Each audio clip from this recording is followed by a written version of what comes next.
So here we have a dual controller with dual motor, with the throttle input and steering input. And Jamie's going to provide the steering. So this is the steering pot, 0 to 5 volt, is that right? That's right, 0 yeah. to 5 volt throttle pot. So I've got, at the moment I've got it in the centre, the flat bit on there is down. So if I go full right, it's as though I'm steering to the right.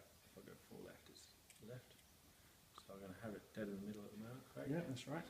And there's the same story with the throttle pot, as it's a directional throttle. So I've got that in the centre position with the flat facing the centre connection at the bottom. Right. So you turn that to the left to make it go backwards. That's right. And to the right to make it go forwards. That's right, yeah. Yeah.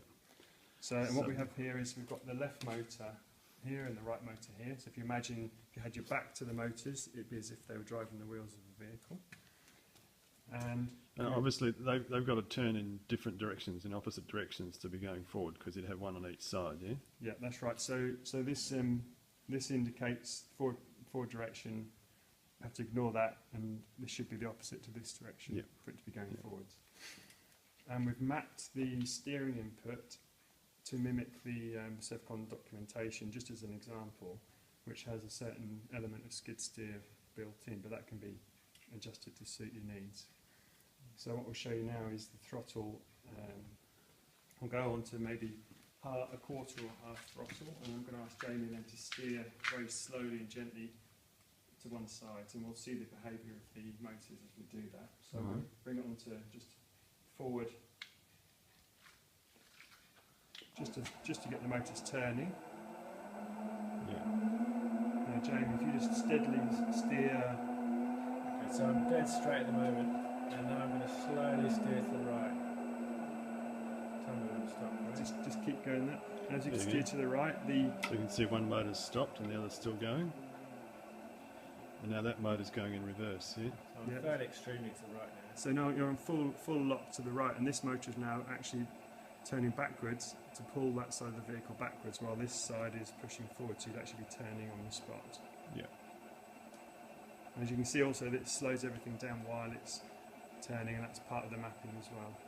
So shall I stay full lock now? Now if you now come back to centre, you'll see the motors, Centre now.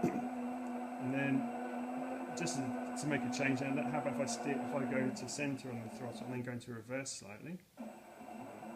You see the motors are now turning the other way, and now if you steer the other way to Steer the, to the left, steering to the left now. now you see the left, Probably almost full left now. yeah, the left motor has now changed direction,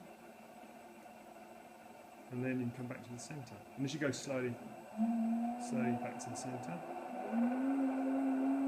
That's centre now. That's good, and now bring the throttle back to centre now. That's And it. there we have it.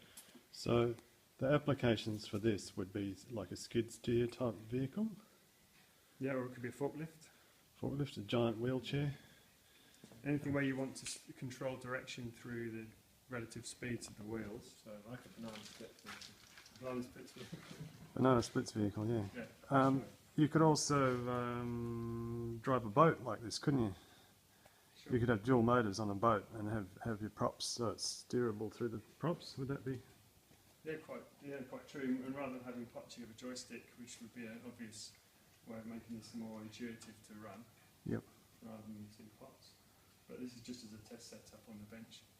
So you then connect whichever control devices you like to these contacts.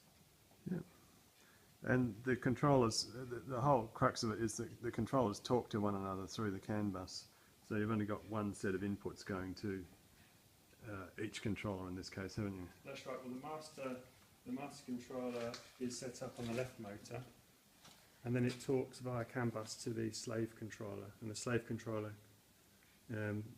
controls the right motor. But the master, taking steering input from the slave through this pot, the steering inputs are then transferred via CAN bus to the master, and the master then works it all out, the steering angles from that input, and then sends back to the slave what it should do to control the motor accordingly. Yeah. So then you just have a simple connection between the two. Yeah. All right, brilliant. Thanks, guys.